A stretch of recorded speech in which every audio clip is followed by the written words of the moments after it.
ویسے تو ہر لمحہ ہر گھڑی ہی اللہ رب العزت کی رحمت اپنے بندوں کی طرف متوجہ رہتی ہے۔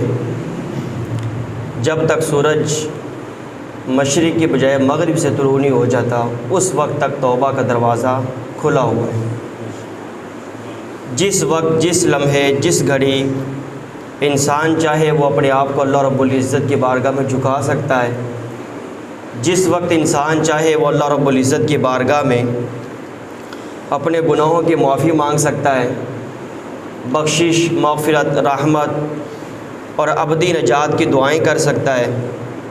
لیکن جس وقت سورج مشرق کی بجائے مغرب سے طلوع ہوگا اس وقت توبہ کا دروازہ بند ہو جائے گا۔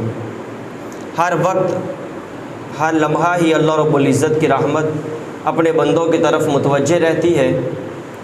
کچھ خاص لمحات ہوتے ہیں، کچھ خاص گھڑیاں ہوتی ہیں، کچھ خاص راتیں ایسی ہوتی ہیں جن میں بطور خاص اللہ رب العزت کی رحمت عام روٹین کی نسبت پہلے سے زیادہ اپنے گناہ گار بندوں کی طرف متوجہ ہوتی ہے۔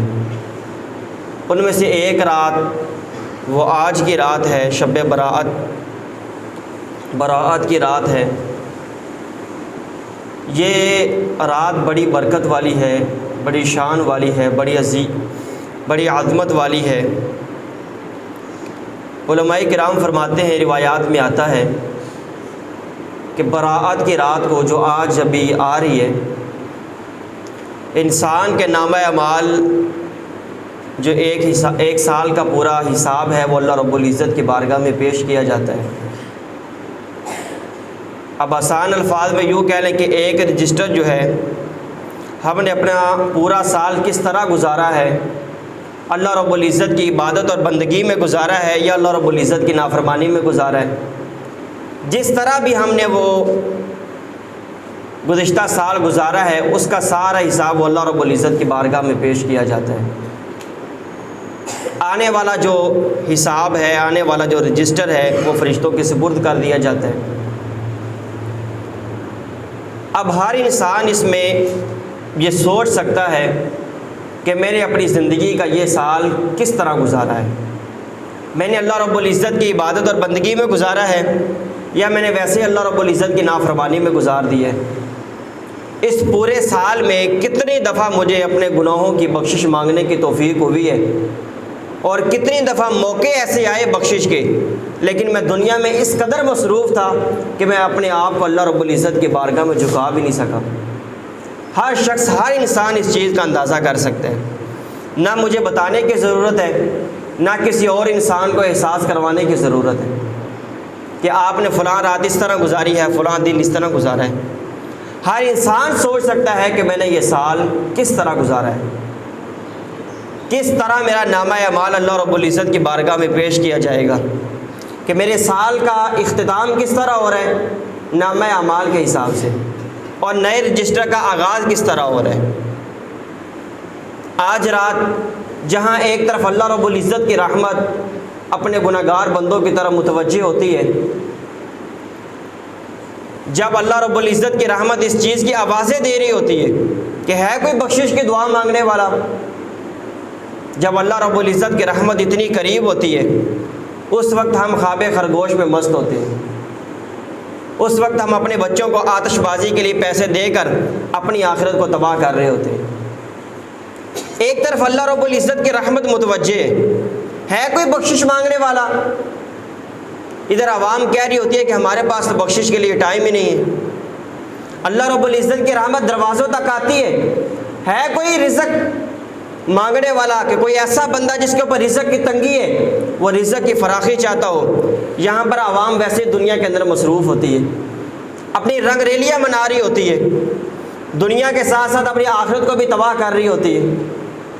پھر لوگ کہتے ہیں کہ دعائیں قبول نہیں ہوتی ہیں، پھر لوگ کہتے ہیں کہ رحمت متوجہ نہیں ہوتی ہے، پھر لوگ کہتے ہیں کہ رحمت کی بارشیں نازل نہیں ہوتی ہیں، پھر لوگ کہتے ہیں کہ بیماریاں جان نہیں چھوڑتی ہیں، آفات، مصیبتیں، بلیجات جو ہے وہ جان نہیں چھوڑتی ہیں۔ کیوں نہیں جان چھوڑتی؟ اس وجہ سے کہ جس وقت تھا دعائیں مانگنے کا، عافیت مانگنے کا، سلامتی مانگنے کا، اس وقت تو نے اپنی زندگی کو کہاں مصروف رکھا؟ یہ رات کس قدر برکت والی ہے، قرآن مجید میں ہے انا انزلناہ فی لیلۃ مبارکہ انا کنا منذرین، بے شک ہم نے قرآن مجید کو برکت والی رات میں نازل فرمایا۔ علماء کرام فرماتے ہیں کہ اس سے مراد یہ ہے کہ یہ براءت کی رات ہے، جس کو شب برات کہا جاتا ہے، یعنی لیلۃ مبارکہ، یہ برکت والی رات کون سی ہے؟ علماء کرام فرماتے ہیں اس سے مراد براءت کی رات ہے، شب براءت ہے۔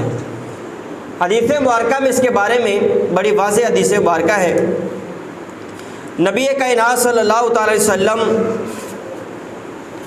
ابن ماجہ شریف میں روایت موجود ہے کہ نبی کائنات صلی اللہ تعالی وسلم نے ارشاد فرمایا جب 15 شعبان کی رات آئے جو آج ہے، نبی علیہ السلام نے ارشاد فرمایا تو اس میں قیام کرو، عبادت کرو، اللہ رب العزت کی بندگی کرو۔ لیکن ہر انسان آج اندازہ لگائے کہ میں نے کیا پلان کیا ہوا ہے، میں نے اس رات کو کس طرح گزارنا ہے۔ نبی علیہ السلام نے فرمایا اس میں اللہ رب العزت کی بارگاہ میں کھڑے ہو جاؤ، قیام کرو، اور جب اس کا دن آئے تو اس کا روزہ رکھو۔ جن لوگوں کے آج روزے ہیں وہی بڑی خوش نصیبی ہے، ورنہ نیت فرما لے کہ کل کا روزہ لازمی رکھیں۔ جب رات آئے تو اس میں قیام کرو، اگلا دن آئے تو اس کا روزہ رکھو۔ نبی علیہ السلام نے فرمایا بے شک اللہ رب العزت جب تک سورج غروب نہیں ہوتا اس وقت تک آسمان دنیا پر تجلی فرماتا ہے۔ آسان الفاظ میں اس کی وضاحت یہ ہے کہ اللہ رب العزت کی رحمت دنیا والوں کے انتہائی قریب آ جاتی ہے۔ اب یہ تو نہیں کہہ سکتے کہ اللہ تعالیٰ قریب آ جاتا ہے پہلے دور ہوتا ہے، ایسا تو نہیں ہو سکتا۔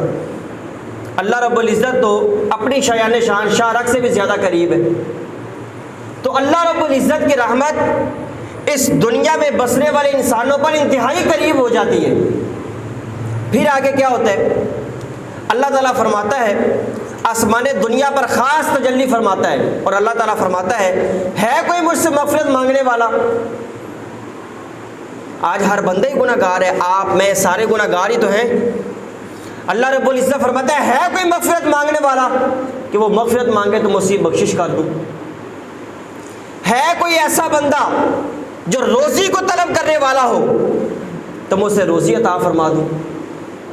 آج عالمی بیماریوں اور عالمی سازشوں کی وجہ سے لوگ رزق کے حوالے سے کتنے پریشان ہیں، گھر کے اخراجات کتنے مشکل طریقے سے مینیج ہو رہے، یہ مجھے بتانے کی ضرورت نہیں۔ اللہ رب العزت فرماتا ہے کوئی ایسا بندہ جو مصیبت زدہ ہو، کسی مصیبت کے اندر مبتلا ہو، وہ دعا مانگے تو میں اسے عافیت عطا کر دوں، صحت و تندرستی سلامتی عطا کر دوں؟ ہے کوئی ایسا بندہ، ہے کوئی ایسا بندہ؟ نبی علیہ السلام نے فرمایا اللہ تعالیٰ اس طرح فرماتا رہتا ہے، مطلب جس انداز میں بھی انسان دعا مانگنا چاہتا ہے اللہ رب العزت فرماتا رہتا ہے کوئی اس معاملے میں مبتلا بندہ دعا مانگے تو میں اس سے وہ مصیبت کو دور کر دوں۔ یہ کب تک ہوتا ہے؟ نبی علیہ السلام نے فرمایا یہ اس وقت تک ہوتا رہتا ہے جب تک سورج طلوع نہیں ہو جاتا، یعنی آج رات سورج غروب ہونے سے لے کر صبح صادق تک، صبح فجر طلوع ہونے تک، اس وقت تک یہ اللہ رب العزت کی رحمت اپنے بندوں کی طرف متوجہ رہتی ہے۔ اللہ رب العزت اپنی شایان شان آواز دیتا ہے کوئی مصیبت زدہ؟ ہے کوئی ایسا بندہ جس کو رزق کی تنگی کا مسئلہ ہو؟ ہے کوئی ایسا بندہ جو گناہوں کی بخشش چاہتا ہو؟ اس کے باوجود بھی اگر انسان اپنے آپ کو اللہ رب العزت کی رحمت کے قریب نہ کرے، اللہ رب العزت کی بارگاہ میں چار آنسو نہ بہائے، اس کی بدقسمتی پہ اور کیا رونا رویا جا سکتا ہے؟ کہ اللہ رب العزت خود فرمائے کہ تجھے گناہوں کی بخشش چاہیے، یہاں پر بندہ کیا ہوتا ہے؟ وہ دنیا کے اندر مصروف ہوتا ہے، وہ آتش بازی کے اندر مصروف ہوتا ہے، بچوں کو پیسے دے کر بچے جو نابالغ ہیں ان کا جرم تو والدین کے کھاتے میں ہی جانا ہے، کیونکہ وہ شرعی احکام کے اکثر شرعی احکام کے مکلف ہی نہیں ہیں۔ جب بالغ ہو کے گناہ کریں گے تب جان چھوٹے گی، لیکن اگر پیسے پھر بھی آپ نے دیے ہوئے تو مجرم آپ بھی ہیں۔ پھر یہ اللہ رب العزت کی رحمت اس رات گناہگار بندوں کی طرف متوجہ ہوتی ہے۔ ابن ماجہ شریف میں ایک حدیث مبارکہ ام المؤمنین ام عائشہ فرماتی ہیں جب یہ برات کی رات آئی نا 15 شعبان کی، تو میں نے دیکھا تو نبی علیہ السلام بستر پر نہیں تھے۔ اب عائشہ فرماتی ہے کہ میں ڈھونڈنے کے لیے رات کے وقت باہر نکلی تو نبی علیہ السلام جنت البقیع میں تھے۔ حدیث مبارکہ تھوڑی سی لمبی ہے، جو آپ کو سمجھانا ہے وہ یہ، میں اصل وہی اتنا حصہ سمجھا دیتا ہوں۔ نبی علیہ السلام جنت البقیع میں تشریف فرما تھے۔ نبی علیہ السلام نے فرمایا جب عائشہ جب 15 شعبان کی رات آتی ہے نا، جو آج ہونی ہے ابھی، جب یہ 15 شعبان کی رات آتی ہے تو اللہ رب العزت آسمان دنیا پر تجلی فرماتا ہے۔ دنیا کے بہت زیادہ قریب اللہ رب العزت اپنی شایان شان نزول فرماتا ہے۔ میں الفاظ بڑے بہتات بول رہا ہوں۔ اس میں کیا ہوتا ہے؟ نبی علیہ السلام نے فرمایا کہ بنو کلب، یہ عرب کا ایک قبیلہ ہے، ابھی کا تو پتہ نہیں ہے، اس وقت اس کی یہ کیفیت تھی کہ عرب کے وہ قبائل جو سب سے زیادہ جانور پالتے تھے، بھیڑ بکریاں پالتے تھے، ان کے اندر اس قبیلے کا شمار ہوتا تھا کہ ہر بندے نے بھیڑ بکریاں پالی ہوئی ہیں۔ نبی کائنات صلی اللہ علیہ وسلم نے ارشاد فرمایا عائشہ جب یہ 15 شعبان کی رات آتی ہے نا تو اللہ رب العزت آسمان دنیا پر تجلی فرماتا ہے، نزول فرماتا ہے، اور بنو کلب کے اندر جتنی بھیڑ بکریاں موجود ہیں ان کے جسموں کے اوپر جتنے بال موجود ہیں، نبی علیہ السلام نے فرمایا اللہ ان بالوں کی گنتی کے مطابق اس گنتی کے برابر اپنے گناہ گار بندوں کی بخشش فرما دیتا ہے۔ اب یہ اس رات کی فضیلت ہے۔ اللہ رب العزت تو بخشنا چاہتا ہے، بندہ اپنے آپ کو اللہ رب العزت کی بارگاہ کے قریب کرتا ہی نہیں ہے۔ یا ایھا الانسان ما غرک بربک الکریم، او انسان تیرا رب تو بڑا کریم ہے، اس کے باوجود کس چیز نے تجھے دھوکے میں مبتلا کر دیا؟ تیرا رب تو بڑے کرم والا ہے۔ یہ 4 دن کی زندگی ہے، اس کے بعد پتہ چل جانا ہے، آنکھیں بند ہونے کی دیر ہے، پھر انسان یہ خواہش کرے گا کہ میں دنیا میں واپس چلا جاؤں، پھر کل قیامت والے دن بھی یہ خواہش کرے گا یا لیتنی کنت ترابا۔ جب پتہ چلے گا نا کہ میرا نامہ اعمال کیا ہے، کتنی بار اللہ رب العزت کی رحمت میری طرف متوجہ ہوئی، تجھے بخشش چاہیے، میں تو دنیا کے اندر مصروف تھا، اس وقت انسان خواہش کرے گا کاش کہ میں مٹی ہو جاتا، لیکن اس وقت پچھتانے کے علاوہ کوئی اور صورت نہیں ہوگی۔ جو آخرت میں چلا گیا، جو اس دنیا سے نکل گیا، عالم برزخ میں چلا گیا، قبر میں چلا گیا، وہ واپس نہیں آ سکتا۔ آج اس 4 دن کی زندگی کو غنیمت سمجھیں، آج اس زندگی کو اللہ رب العزت کی امانت سمجھیں اور امانت سمجھ کر اس دنیا میں اپنی زندگی کو گزاریں، امانت میں خیانت نہ کریں۔ تجھے مجھے کس مقصد کے لیے پیدا کیا گیا ہے؟ وہ اللہ رب العزت کی بندگی ہے۔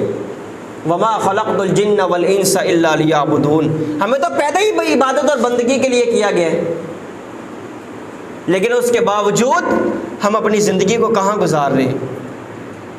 کل کوئی سمجھانے والا بھی نہیں ہوگا قبر میں جا کے، کل کوئی بچانے والا بھی نہیں ہوگا۔ کتابوں میں آتا ہے کہ جب گناہگار بندہ قبر میں جائے گا نا، جب سوالات کے جوابات نہیں دے پائے گا، ہیہات لا ادری، اس وقت کہے گا مجھے تو پتہ ہی نہیں، ہائے افسوس۔